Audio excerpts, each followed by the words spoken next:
Okay dear student, आज हम देखेंगे स्वप्रेरण। ठीक है, तो इसकी परिभाषा होती है जब किसी कुंडली में बहने वाली धारा के मान में परिवर्तन किया जाता है तो उस कुंडली से बद्ध चुंबकीय फ्लक्स में परिवर्तन होता है। फलस्वरूप उस कुंडली में प्रेरित धारा उत्पन्न होती है और इस घटना को स्वप्रेरण कहते हैं। तो चलिए इसको समझते हैं। एक कुंडली लेते हैं, उस कुंडली को एक तार की सहायता से बैटरी से जोड़ेंगे और उसके बैटरी के माइनस सिरे को एक धारा नियंत्रक से और धारा नियंत्रक को कुंजी से और कुंजी को फिर से कुंडली के दूसरे सिरे से जोड़ देते हैं। अब उसमें क्या करेंगे कि इसमें आई धारा प्रवाहित करेंगे। तो हम ये देखते हैं कि धारा का मान एकाएक 0 से लेकर मैक्सिमम नहीं होता है, धीरे धीरे इसका मान 0 से लेकर मैक्सिमम होता है, जिसके कारण यहाँ जो चुंबकीय फ्लक्स उत्पन्न होता है, हम सब जान रहे हैं कि किसी चालक तार में धारा प्रवाहित किया जाता है तो उसके आसपास चुंबकीय क्षेत्र उत्पन्न हो जाता है। जो चुंबकीय क्षेत्र किसी तल के लंबवत गुजरती है उसे चुंबकीय फ्लक्स कहते हैं। और हम देख रहे हैं कि यहाँ चुंबकीय फ्लक्स जो उत्पन्न हुआ है वो धारा के मान पर निर्भर कर रहा है। अगर यहाँ ज़्यादा मात्रा में धारा हम लोग प्रवाहित करते हैं तो ज़्यादा मात्रा में चुंबकीय फ्लक्स उत्पन्न होंगे, लेकिन यहाँ कम मात्रा में धारा प्रवाहित करते हैं तो यहाँ कम मात्रा में चुंबकीय फ्लक्स उत्पन्न होगा। तो हम ये देखते हैं कि धारा के मान को 0 से लेकर मैक्सिमम करने में हमको कुछ समय लगता है, मतलब धारा का मान परिवर्तित होता है 0 से लेकर मैक्सिमम तक। तो उसी प्रकार चुंबकीय फ्लक्स में भी परिवर्तन होता है और वहीं चुंबकीय फ्लक्स में परिवर्तन प्रेरित धारा को उत्पन्न करती है, जिसके कारण इस पे प्रेरित धारा बहने लगती है।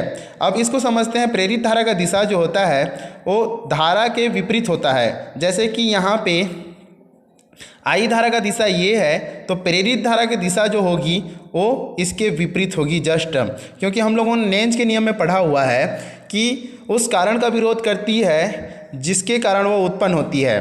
तो हम यहाँ देख रहे हैं कि धारा का मान कम से ज़्यादा हो रहा है, मतलब प्रेरित धारा जो है वो धारा के कारण ही उत्पन्न हुआ है, मेन धारा के मुख्य धारा के कारण ही उत्पन्न हुआ है। मतलब उसका विरोध करेगी तो उसका डायरेक्शन जो होगा क्या होगा, उल्टा होगा।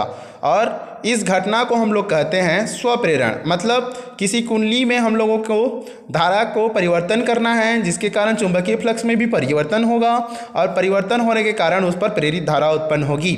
ठीक है, और इस घटना को हम लोग बोलेंगे स्वप्रेरण। इसके जस्ट बाद हम लोग देखते हैं स्वप्रेरकत्व या स्वप्रेरकत्व गुणांक। किसी कुंडली में फ्लक्स की संख्या उसमें प्रवाहित धारा के अनुक्रमानुपाती होता है। मैं अभी बताया आप लोगों को कि जो फ्लक्स है कम ज़्यादा कैसे होगा, उसके धारा के मान के अनुक्रमानुपाती होगा। मतलब धारा का मान ज़्यादा होगा तो फ्लक्स की मात्रा ज़्यादा होगी और धारा का मान कम होगा तो फ्लक्स की मात्रा क्या होगी, कम होगी।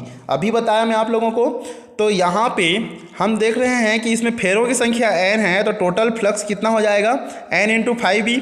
अनुक्रमानुपाती कितना आ जाएगा, i। ठीक है, अब इस अनुक्रमानुपाती साइन को हटाएंगे तो हमारे पास क्या आ जाएगा, l × i आएगा और l बराबर क्या होगा, n/b/i आएगा। ठीक है, अब इसके पश्चात हम यहाँ पे क्या कर देंगे, i = 1 पुट कर देंगे। ठीक है, तो यहाँ पे क्या आ जाएगा, L = n/b।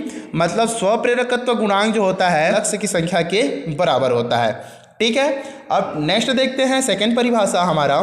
तो हम सब जान रहे हैं फैराडे के द्वितीय नियम से एप्सिलॉन = -n/dφb/dt होता है। तो हम क्या करेंगे, इस n को अंदर ले जाएंगे यहाँ पे, और अभी हम लोगों ने निकाला था n/b = क्या होता है, Li होता है। तो एप्सिलॉन = क्या आ जाएगा, -dLi/dt। ठीक है, और उसके पश्चात L को बाहर निकाल लेंगे तो क्या आ जाएगा, -LdI/dt। अब उसके पश्चात dI/dt = 1 पुट कर देंगे, मतलब एकांक हो जाएगा। तो अगर हम देखते हैं यहाँ पे कि धारा परिवर्तन की दर को, अब dt आया है तो दर बोल सकते हैं उसको, तो धारा परिवर्तन की दर को एकांक करते हैं तो विद्युत वाहक बल जो होता है वो स्वप्रेरकत्व गुणांक के बराबर होता है। यहाँ पे एप्सिलॉन = क्या आ जाएगा, -L आ जाएगा। ठीक है, अब उसी प्रकार आगे बढ़ते हुए हम देखते हैं कि एक लंबी परिनालिका में स्वप्रेरकत्व गुणांक कैसे ज्ञात करते हैं। ठीक है, तो यहाँ एक परिनालिका लेते हैं और उसमें फेरों की संख्या क्या है, n है, और इसकी लंबाई जो है स्मॉल l है। ठीक है, तो इसकी अनुप्रस्थ काट का क्षेत्रफल भी a ले लेते हैं। फिर देखेंगे ये कि उस पर जब आई धारा प्रवाहित की जाती है तो हम लोगों ने इसके जस्ट पहले वाले क्लास में B इज इक्वल टू परिनालिका के लिए निकाला हुआ है म्यू ज़ीरो एन आई। सबको याद होगा म्यू ज़ीरो एन आई। और ये जो n होता है एकांक लंबाई में फेरों की संख्या होता है, मतलब n इज इक्वल टू क्या आ जाएगा, कैपिटल N अपान L आएगा। तो यहाँ पे अगर हम कैपिटल N अपान L रख देते हैं तो B इज इक्वल टू क्या आएगा, म्यू ज़ीरो कैपिटल N अपान L इंटू आई आएगा, मतलब ये आ जाएगा हमारा। तो B इज इक्वल टू क्या आया, B mu zero N I upon L। ठीक है, हम जानते हैं कि 5 is equal to B into A होता है। अब यहाँ पे B का मान रख देंगे mu zero N I upon L into ए हो जाएगा। अब उसके पश्चात स्वप्रेरकत्व गुणांक का मान कितना होता है, N5 अपान आई होता है। इसके पहले वाले परिभाषा में निकाले हम लोगों ने। अब यहाँ पे हमको किसका मान रखना है, सिर्फ और सिर्फ 5B का मान रखना है।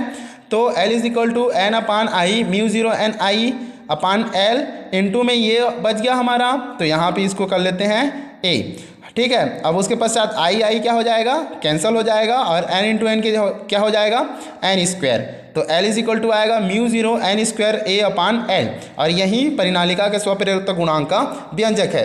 हमको हमेशा याद रखना है कि अगर किसी भी स्वप्रेरकत्व गुणांक या अन्योन्य प्रेरकत्व गुणांक ज्ञात करते हैं तो हमारा सबसे पहला स्टेप रहेगा, हमें चुंबकीय क्षेत्र ज्ञात होना चाहिए। फिर दूसरा क्या ज्ञात होना चाहिए, फ्लक्स की फार्मूला क्या होती है, 5B इज इक्वल टू ये ज्ञात होना चाहिए। उसके पश्चात L का फार्मूला ज्ञात करना चाहिए। ये 3 स्टेप है। अगर इन तीनों स्टेपों को आप पालन करते हैं तो आप आराम से स्वप्रेरकत्व गुणांक निकाल सकते हैं। फिर उसके पश्चात हम देखते हैं कि समतल वृत्ताकार कुंडली पर हम कैसे ज्ञात करेंगे। तो समतल वृत्ताकार कुंडली ले लेते हैं, फिर उसके पश्चात उसकी त्रिज्या कितना मान लेते हैं, R त्रिज्या मान लेते हैं, फेरों की संख्या N मान लेते हैं, और I धारा प्रवाहित करते हैं। ठीक है, तो B इज इक्वल टू क्या आएगा, mu zero N I upon 2R आ जाएगा। ठीक, ये भी वृत्ताकार कुंडली में हम लोगों ने ज्ञात किया हुआ है। ठीक है, फिर हम जानते हैं कि 5 इज इक्वल टू, फिर से देखिए सेकेंड स्टेप हम लोग फॉलो कर रहे हैं अब। तो 5 इज इक्वल टू क्या आ जाएगा, B इंटू ए आएगा, और यहाँ पे B का मान रख देंगे। फिर उसके पश्चात वृत्ताकार कुंडली या वृत्ताकार कोई भी वस्तु हो तो उसका क्षेत्रफल क्या होता है, पाई R स्क्वायर होता है। फिर उसके पश्चात यहाँ से R क्या हो जाएगा, कैंसिल हो जाएगा, जो बचेगा उसको यहाँ पे लिख देंगे। अब हम ये देखते हैं कि L is equal to N5B upon I होता है। फिर से ये तीसरा स्टेप आ गया हमारा। तो L is equal to N upon I, इतने को अलग किए, यहाँ पे 5B का मान पुट कर दिए। फिर यहाँ से आई फिर से कैंसिल हो गया, और कैंसिल होने के पश्चात क्या आया, L is equal to mu zero N square pi R upon 2 आ गया। और ये वृत्ताकार कुंडली का व्यंजक है। कल हम लोग देखेंगे अन्योन्य प्रेरकत्व। ठीक है।